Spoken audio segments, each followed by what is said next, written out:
Guys, Jake Warner here from Penrith Solar, and I'm joined by Pat Southwell from Southwell Solar Inspections, all the way from Victoria. Pat, welcome. Thanks, Jake. I've really been surprised. Wait a minute. Okay. Wait. What did you just say? I did say it. Do you want me to say it in your goodie? Or? Yeah, please. Yeah. Please. I actually really love Penrith. It's a really good spot. Wow. Really surprised. Most people are, especially when you get to stay at that Astina Suites with the rooftop bar. Yeah, that's amazing. Penrith is the opportunity capital of the world, mate. The sooner everyone works it out, the better off we're all going to be, to be honest. Yeah, no, it's a great spot. Everything here is really central. I'm selling it for you here. Yeah. It's a great spot. Yeah, some parts of it, I sort of feel like I'm in Melbourne a little bit. Coffee's good. Mate, coffee's out of control. The restaurant scene in Penrith is insane. And just for those who haven't heard, you can actually get a $1,500 cup of coffee, right, in Penrith. So I'm an electrician. I've never ever had one, but I'm sure I thought that's the coffee you got me, or it's not? No. That's it tastes pretty good anyway. Yeah, well, I'm glad you're happy with it. So, Pat, tell us, what are you doing up in Penrith? I mean, it's not every day someone says, hey, I'm coming to Penrith. What are you doing here? Yeah, for sure. Well, so there's a couple of things. I've decided to have a bit of a working holiday with my family. Great. But I definitely wanted to come and see Penrith Solar Centre. I've seen a few videos you've done, had a few general chats with you at conferences and that sort of stuff. Yep. Definitely something I wanted to see. So, not just coming up to look at the Penrith Solar Centre, also going to be having a look at one of your jobs. Yeah, so, I'm excited for that. Before we talk about why you're going to do that, how about you tell us a little bit about your business and a bit of your background, Pat, because you've got an incredible story in the solar industry to tell. Yeah, so most people probably know me from working at the Clean Energy Council. So yes, yeah, that's where most people know me. I worked there for 5 years, from sort of 2017 to 2022, and before that I was a solar installer. I worked at a few other companies, but now since I've left when I was working at the Clean Energy Council, I got a licensed electrical inspector qualification. So that's something required in Victoria for every single job gets signed off by a licensed electrical inspector, or an LEI, which is usually what they're called. Yep. We go through and check every single job. We do the testing, make sure it meets all the standards, make sure all your tiles are ground, all that sort of stuff. We've got a checklist of around about 100 things which we go over. Wow. And that's required for every single solar job which is in Victoria. Without that, it doesn't get signed off and you can't get your STCs and that sort of stuff. Wow. So you can't claim STCs until this has been done. And from what I understand, the system can't be turned on until you've done your inspection as well? Yeah, that's right. A lot of the time we turn the system on once we complete the inspection. Yep. But it's not allowed to be energised. It can only be turned on for testing purposes. And then turned straight back off. Yeah, that's right. Yep. That's right. And until the LEIs had a look at it. Because, sometimes we find defects. Yeah. Installers got to come back. Fix them. Fix it up. Then they've got to list a defect on the certificate, go back, and it can be checked again and turned on. Wow. And so tell me, in the process, does that happen before or after the meters changed? So it's before the meter. Okay. Yeah. Yep. So a lot of the meters in Melbourne, especially, they've got the smart meters. We had a smart meter roll out. Right. Happening around sort of 2012. Okay. So a lot of the smart meters are already done. Yeah. Wow. So some of them can be remotely programmed. Okay. Tariff and that sort of stuff. Yeah. I'm not 100% over that process, but sure. Pretty much everyone in Victoria, got solar or not, you've got a smart meter. Wow. We're a little bit behind the times there. A little bit. Yeah, we've still got a lot of analog and everything in between in the field. So, there'd be a huge benefit to that, right? Like by putting a smart meter in, you clear up so much space. Yeah, that's right. So you guys would have heaps of space to do what you need to do. Yeah, well the thing is, you're talking like physical space. Physical space, yeah. If you're doing battery storage, you've got a 3-phase site, you've got a 3-phase, solar supply main switch, you got a 3-phase breaker going to your gateway, then coming back. Like you actually can take up 12 poles in some installs. So that would be good. One of the things we can't do though in Victoria, I'm not 100% sure of the SIRs here, but on the meter panel you can't actually put any of the switches. Like you can't put a switchboard or any of the enclosures or anything like that. Right. It's got to be sitting on the DIN rail above it. Okay. So I've had a bit of a look in a few jobs in South Australia in my time. They've got a sort of similar thing, I think, to what you have here, where you're able to put the switches next to the meter. Is that right? Well, you can. There is normally a dedicated area for meters. Some of the old boards, it's not marked at all. But we try and keep clear. However, the big problem we face is when they do change the smart meter retrospectively or after the solar's been done, is the smart meter, while it takes up physically less room than 3 or 4 analog meters, it's physically taller. So sometimes we have to move even what the builders might have done on the home to allow more space. So a little bit of board work takes place, that's for sure. So it can be a challenge, a huge challenge for us. Yeah, absolutely. Yeah, so we pretty much have almost like an imaginary line where you sort of your DNSP is doing all the meter stuff, which is a little bit different here as well, because I know you got your level 2s. Yes. So we don't have level 2s in Victoria. Right. Another little difference. It's all done by the DNSP. They sort of sort all the metering out. So there's a lot of subtle differences in the way it all works. But we've all sort of worked out our way to do things. Yeah. Wow, that sounds crazy. And Pat, when did inspections become compulsory in Melbourne? Yeah, so what it is, it's actually called prescribed electrical work. So solar falls under what is prescribed. There's other things like mains upgrades, any other type of generators. There's a whole heap of stuff. I think it's around about 9 things, which is prescribed work. So that became mandatory to be inspected. It actually started in 1999. So, wow. Yeah, so that's actually that's the year I started my apprenticeship. Yeah, so, wow, 99. 99. I was in year 3. Right. Yeah. Wow. Okay. I just turned 18. Yep. So that's when we decided to. That's when they changed from the SEC to. I don't think it was ESV. They changed for a few years to. It was called the Office of the Chief Electrical Inspector. Okay. And they brought in the certificates, and then I think it might have been in 2004 they changed it to Energy Safe Victoria. Wow. Which is what we know it now. Yep. So ever since then, so solar sort of, solar only really. I mean, it's been around for a long time now. Yep. What is it, 30, 40 years, I think. Yeah. I mean, it was peaked, what would you say, 2009, 2011, and then again in 2014, 2015? I reckon, 2010 was a huge peak. I started in 2009. Okay. And 2010 just seemed to be absolutely nuts. Like it was coming to the end of the $8,000 rebate. Yep. Feed-in tariffs were just off their head. You were telling me just earlier that you were working in a business that was doing like 100 installs a day. Yeah, 105 installs per day. Yeah, that's right. That is mind-blowing. Are you allowed to mention that business or not? Can we? Well, I mean, if you want to, okay. go for it. A lot of people... Yeah.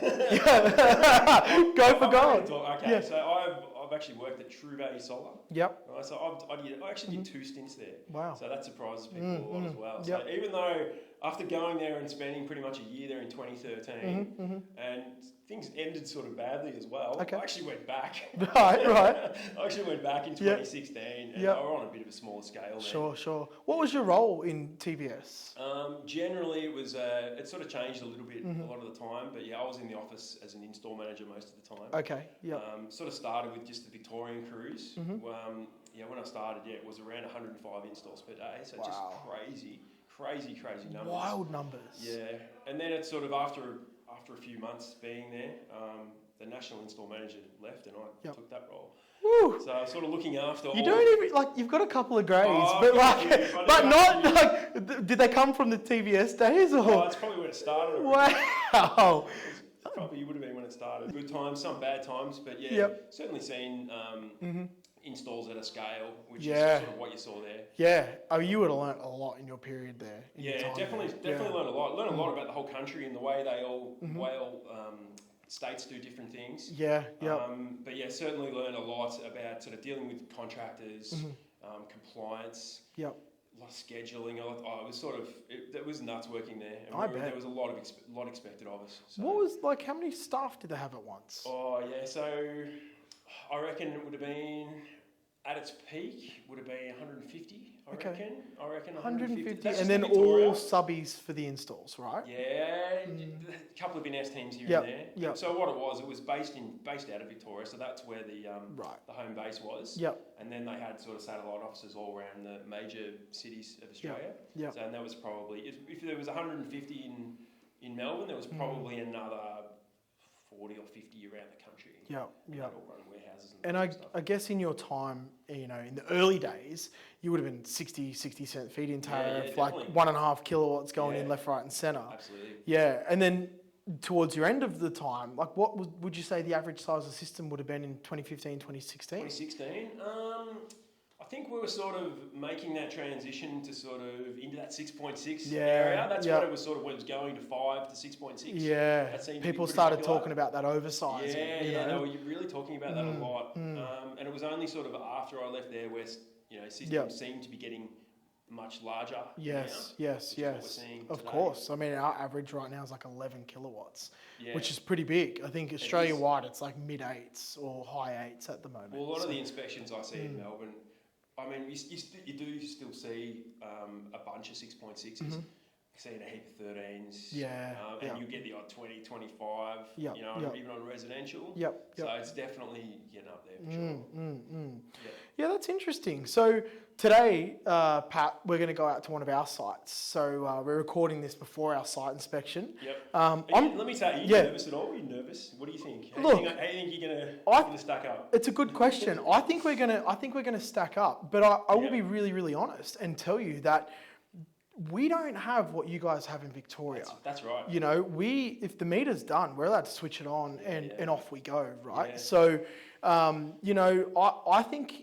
I hope that you're pleasantly surprised with our quality of work. I think there might be some compliance things like paperwork, maybe that you might say, hey, this could be better. And we're excited for that. But I stickering and labeling as well is something that's constantly changing, which is a really hard thing to keep on top of. But look, nonetheless, I'm really excited for the opportunity. We've never really actually fully ripped apart a system like after it's been installed. Our quality checks would be going there and making sure that it looks good aesthetically, but I'm sure, I'm interested to see what the process is. I'm optimistic that the boys have done a really, really good job. So we've selected it's a tile house. So, if we selected tin, it would be a little more basic, right? But tile, you're going to get to really see how we do our penetrations. You're going to get to see how we grind out our tiles. So I'm excited. I'm really excited to see the outcomes, and hopefully you don't roast me because that would be really uncomfortable. It's interesting. You guys don't have Solar Vic breathing down your neck either. No. So, I'm a Solar Vic auditor as well. That's part of the work I do. I don't just do the prescribed inspections. So I do Solar Vic audits. So that's just for those of you who don't know. It's about 5% of all jobs get audited by Solar Vic, which is a government department in Victoria, and they're looking for a lot of different things. It's quite an extensive audit. Things like earth connections to the earth lugs, making sure they're not touching the back of the panels. Sure. Making sure they're not they don't corrode, and making sure that there's not strain on the connections. So we find 90% of the defects are on the roof. Interesting. Okay. And I mean, what would you say your percentage, like, as you know, we do AC only. We don't do any DC string inverters. We don't do solar edge. We don't do any of that stuff. And there are very strong reasons around it. For me, it's a safety, reliability, performance, customer experience. We won Sunwiz Solar Installer of the Year last year, according to customer feedback. So we have actually the happiest customers in Australia, which they all got Enphase. I'm not saying it's because of Enphase, but that AC only ties into our Penrith Solar experience. So what are the percentages that you see DC versus AC? And then of DC versus AC, which one do you find more defects in, and why do you think it is? All right, so I would say, are we talking mainly residential? Keep it residential stick to resi, residential for now, because I would say commercially, it's close to zero micros. Enphase, for sure. At the moment, from what I see, every now and then you see one. So residentially, I would say it's around about, I'd say less than 10% of Enphase at the moment. Total. What we see. And as far as defects go, well, there's actually, the checklist is a bit smaller on Enphase. See, I mean, I suppose you're going to find less defects because less stuff can go wrong. Right. Obviously, we don't have rooftop isolators anymore, which is a problem with DC. But all the stuff with running the cables DC, getting away from your exclusion zones, making sure it's ran correctly, not too close to the ceilings, that sort of stuff. You guys don't have to worry about any of that. Obviously, you've got to run your cables properly, respectfully. That's right. Like you do with any cable in AS3000, you've got to do it properly. But there's a lot of stuff that can't go wrong with end phase. So it does. It actually makes the inspection process somewhat easier. Sure. But what it sometimes does, it makes me dig a little bit deeper because I'm like, Great. you know, it makes There's other stuff I mean, I try not to, you know, just look for defects. I like to, if I see a good install, I'll pull it out and say, this is a good install. Great. Even though we can't put it in our reports, we're not allowed to. Yeah. But I'll know in my mind. Yeah. It's a good install. Yeah, keep it in the back of the mind. Yeah, absolutely. But there's, you certainly see a lot of good M-phase jobs. But I have seen a couple that, you know, shambles. Yeah, a bit how you going. Yep. A bit how you going. I know one in particular. Was actually doing one for this installer, and he hadn't done that many M-phases. A little bit inexperienced. A little bit inexperienced with solar. Sure. Did the micros upside down. Ooh. Yeah. You know, it's just a bad start, right? If you see that, because most people know what way they go. That's right. You're going to go, right, this could be what this guy's first time. You're going to dig for everything. Cable size from ground to roof, like everything, right? Yeah. Yep. So this guy, he was actually, he's not a bad sparky to be honest. Like you could tell he'd been trained and he had all the fundamentals really good. All of his connections were done really well. Cable work was like really neat. Sure. But a lot of the solar stuff was just not there. One of the things was the upside down, the micro inverter. You know, it started. Well, I don't know if it started scratching the back of the panel, but you know, obviously that could happen. It could happen. Yeah. And I'm not sure about the air gap required between the panel. You probably don't even know that because you didn't even have to worry about it. No, we don't have to worry about it. Because you're just put in the right spot. Yep. So there's that sort of stuff. There are certainly things that can go wrong with end phase if you don't install it properly. Yep. Yeah, I mean, I've observed similar, right? And I think what we've done is, and I've said this time and time again, we are McDonald's of solar power. Yeah. We build great systems. We only offer one product, and we do it, in my opinion, the best that it can possibly have been done. And we'll find that out today, maybe, right? So what I'm huge in, you know, and this is me as a lone wolf, by the way. Don't try and control the DC or manipulate it. Just get rid of it, right? We get rid of it. DC isolators, as we know, are a huge fire risk. And I've got a question which I've just remembered for you, but I'll ask it in a second. We do it over and over again. And what I find is when electricians do DC over and over again and a client wants end phase, and say someone beats us by $200 on price, right? And yeah, cool, you're getting a CEC accredited electrician to install it. Could be a subby, might not be. They don't do what we do, right? It's not possible. We do 10 of these a day, you know, and we do end phase over and over and over and over again. And let me tell you, when we work out a better way to do something, everyone in this building knows about it in about 3.5 seconds. So what do you think about that? Like when people do just do the odd one, is that where the mistakes come from? 100%. Yeah. You see that a lot, like especially with the subbies working for the volume type companies. Yep. You might even speak to them and they say, oh, you know, I made this mistake on whatever it was, on a Solus or something like that. I made this mistake because it's the first one I've installed. Yep. And I didn't know that you had to keep a certain clearance or yes. But obviously, you're installing the same stuff every day, so you understand and know that product, what the products are. Yeah. I mean, even if you've only installed 2 or 3 of them, you still want to come up against something on a site where, you know, can this go near a gas meter or can all these different things. So if you are installing the same products, you've definitely, I feel like you've got an advantage over your competition as far as the installation goes. Yeah. That's something that we've practiced and preached. And the same would go, right? If we had to go and install a DC string inverter right now, I would be selecting someone who's done it before, you know, because our team members have done it in the past when we did used to install it. You don't want to, like, we've got a training facility, which you've just seen. You don't want to throw someone in the deep end and say, work it out on someone's house. Yeah, that's right. And I guess the difference between Victoria and New South Wales is they've got a fail safe. We don't. You know, they'll turn it on and the customer will never know until if, touch wood, something goes wrong. Whereas you guys, if that does happen, I'm sure there are times where you ring the guy and go, get out here now. Does that happen? I haven't had that get out here. Right. I haven't had that yet. That would be, I would think, something really bad. Really bad. With the prescribed inspection. I've certainly done solar Vic audits where if they were working for me, I'd be like, I'm sorry, we need to cut ties. I don't want my name attached to that. I've certainly seen that sort of stuff. But yeah, there's been times where I've gone, look, which one of your do you know which one of your workers did this job? Because you might want to have a conversation with them. That happens a little bit, and it's good. It's an education process for them because sometimes something might have happened where they don't know. They don't know that this person was struggling with something or they needed to learn better or whatever. So it definitely helps with that. That's the nature of the solar industry, right? Like when you first did your first ever install, who taught you?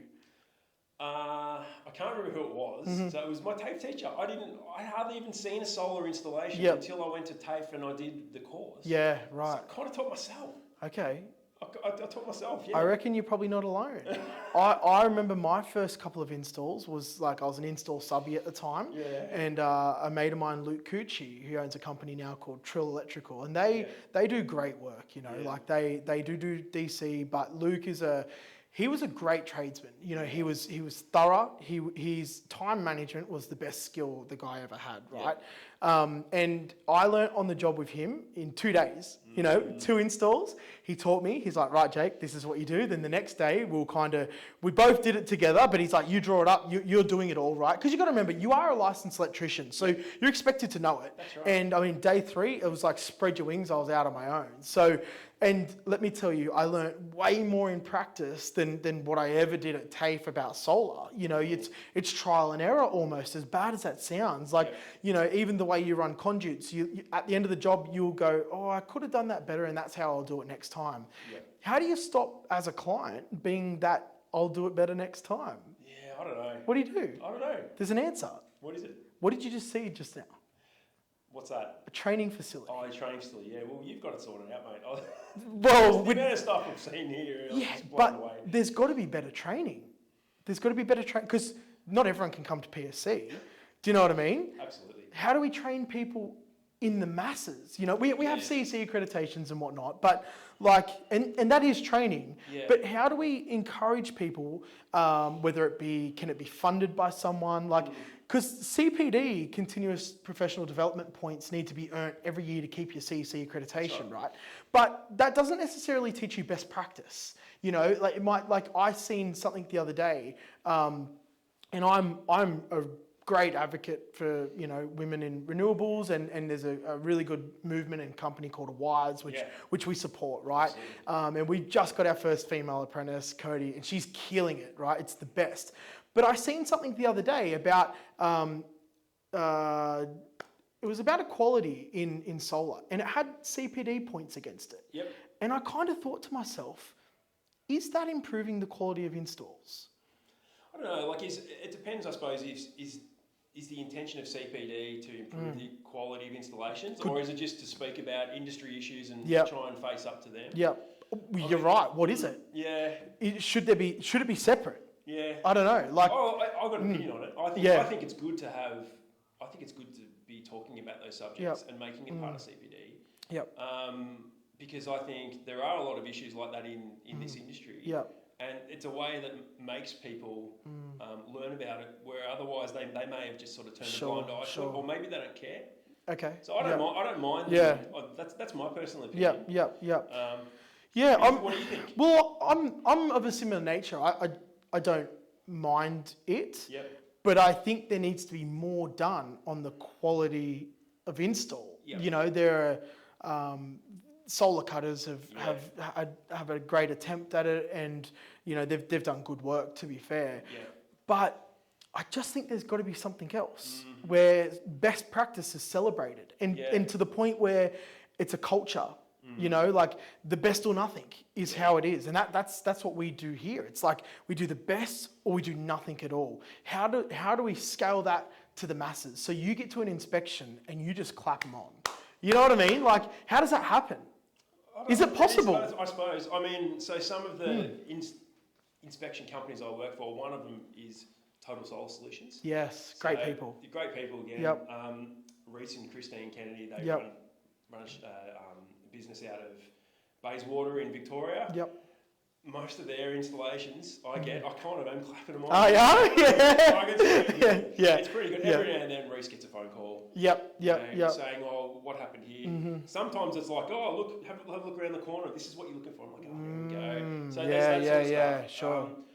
But yeah, a lot of the time, I know it's going to be a good installation. Still have to check everything, obviously. Of course. But yeah, I do feel like I'm clapping them on a little bit Yeah. sometimes. They are great people. They are. They actually come here the other day for a tour. And they were in Penrith too. They actually won the Small Business Championship Awards in the solar category. So congrats to those guys. I mean, what great work they must be doing to win an award like that. Pretty impressive. I'm quite privileged to be inspecting their systems. Wow. It's really good. From the stuff I see, and some of the places they've worked on, just amazing too. Some of the scenery. Yeah. What a plug. What a plug. If I ever go down there, I'm going to have to go there. Yeah, have a look. Yeah, they've got a good showroom and all that sort of stuff. Unreal. We've got a bit of a training facility as well. Yep. Not quite at the scale of yours, I don't think. I think Reece might be getting some inspiration. Yeah, he was blown away the other day. Yeah. You could see him taking mental notes. I think he's probably going to build one bigger. But that's the answer that we're looking for. That's right. I think maybe the answer I was thinking about as we were talking is it's just industry collaboration, isn't it? Because the amount of stuff I've learned and enjoyed about the whole industry since I've been talking to more people, it's amazing. I think there's some real value in that. I used to get it from doing the installer nights at the CEC, but I do find that there were some people I think were a little bit guarded towards me because of my role. Of course, yeah. Since I've left, I feel like people have really opened up and had open discussions about things, and I'm learning a lot from those people as well.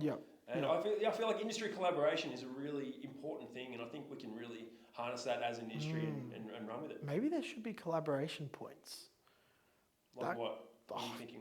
If you go and hang out with someone for a day, you get 100 points. I don't know. Like, do you know what I mean? Because that is the answer. So I remember building PSC, going down to see Andy McCarthy's operation, and I remember leaving that day. I drove there and back basically in a day just to hang out for half a day, right?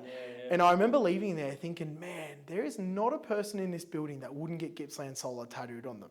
They lived for Gippsland Solar. It was the most incredible, powerful culture I've ever witnessed. And you got some inspiration from that, did you? Big time. Yeah, I remember, taking it away and thinking this is the biggest building I've ever seen in my life too.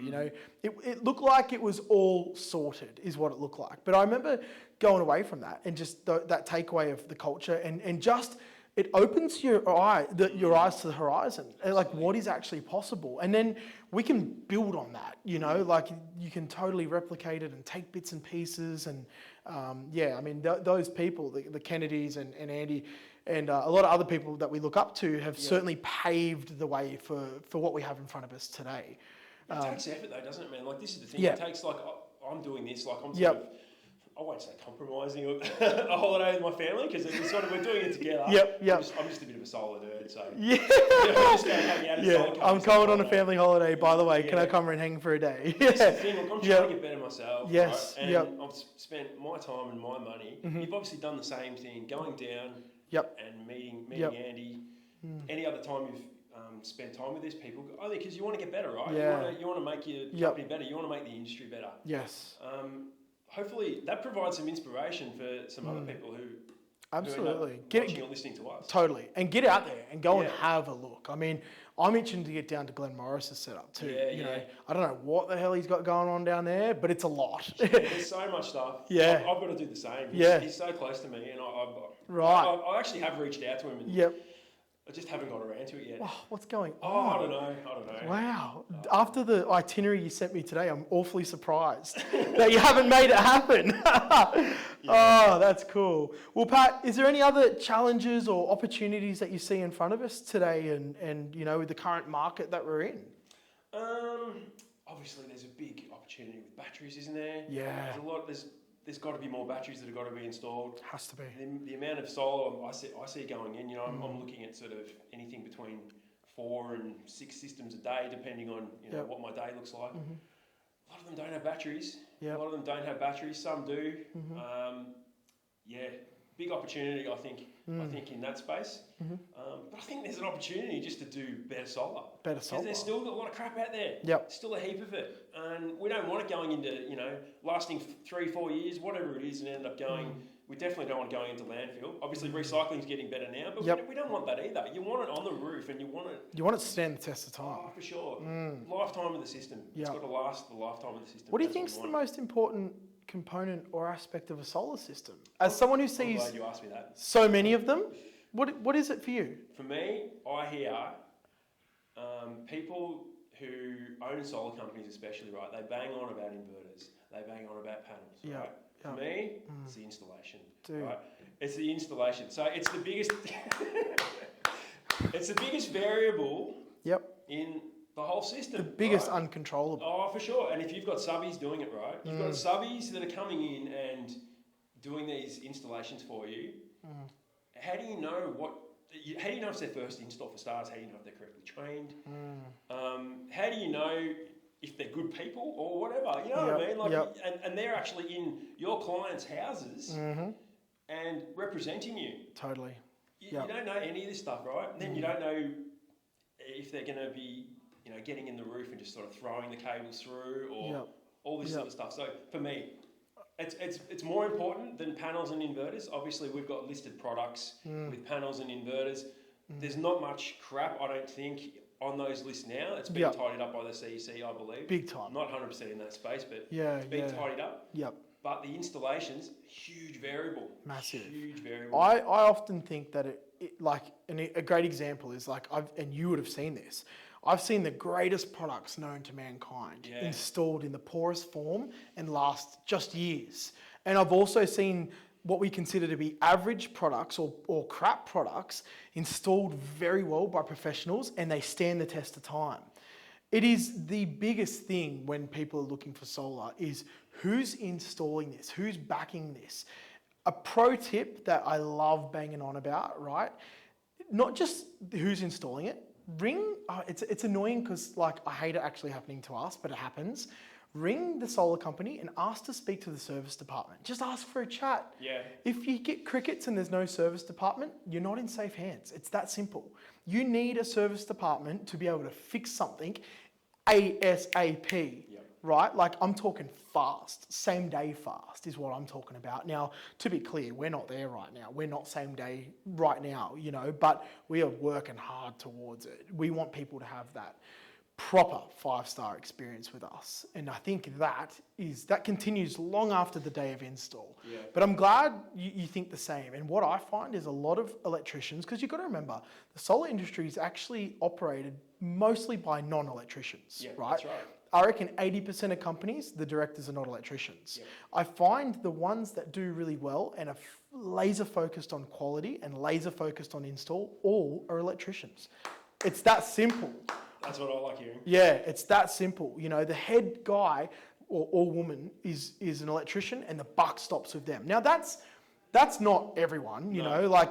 Eddie May is a great example. I find him to be the utmost operator. You know, his business started doing so, but he's not an electrician, the guy. Yeah. He's not, you know. With Eddie, right? So I don't know Eddie that well. I've met him a few times, right? I don't know how he runs his business. Yep. Who answers the phone or when you call up the service? How do you get the Sparky on the other end? Or what happens when you call Eddie? Has he got electricians?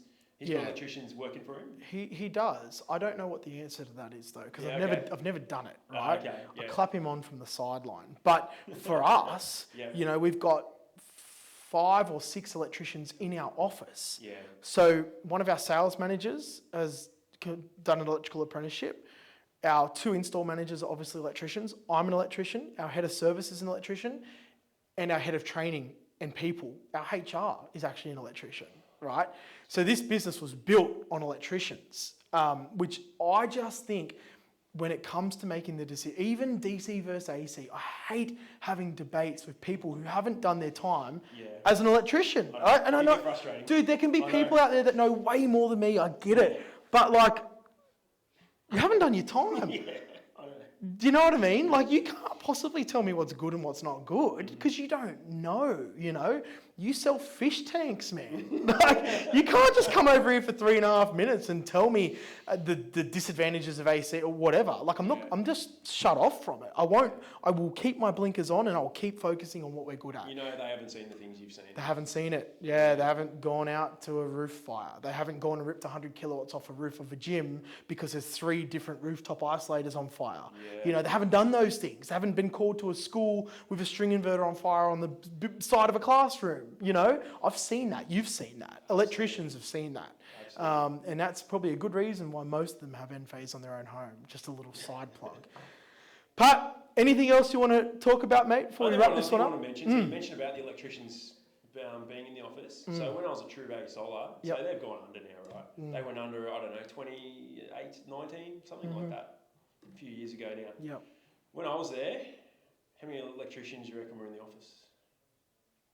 1? Yep. Yeah. At times there was 2. Right. So we're doing 105 installs. 105 a day. Right. You can imagine what I was doing. Wow. Yeah. So I would have had the service department calling up. Everyone's trying to get a piece of me. Yeah. And then you've got all the contractors calling up, going, "This doesn't fit. The salesperson sold 26 panels and I can only fit 8. Oh. What are you doing? What are you doing?" Yeah. That's the sort of stuff. Mate, how do you not have full head of silver fox? Mate, you should have seen me yesterday. I was a bit scruffy. Yeah. The barbers in Penrith have done a good job.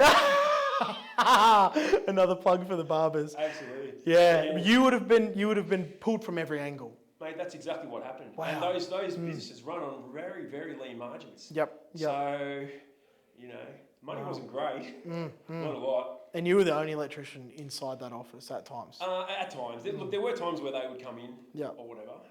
But yeah, most of the time it was me. And you got schedulers, you got the warehouse asking questions. It was difficult. Wow. I learned a lot. I grew as a person a lot. You've just shaved years off my life listening to that trauma, if you would call it that. Lessons are great, but gee, that would have been tough. Yeah. Wow. Makes me super grateful for the team I've got. That's for sure. Absolutely. Awesome. Well, Pat, hey, thanks so much. We're about to head out to an inspection of one of our systems that was installed over the last couple of days from one of our crews at Penrith Solar. So we're heading to Richmond, New South Wales. It's a single-story tile roof, 3 different roof faces, so you'll get to see good amount of penetrations, and let's cross our fingers and toes that we stand up to the test of time too. So, mate, thank you so much. Let's go get it. Cheers, Pat. Mate. Cheers. Thanks, guys. We appreciate you tuning in. We'll see you next time.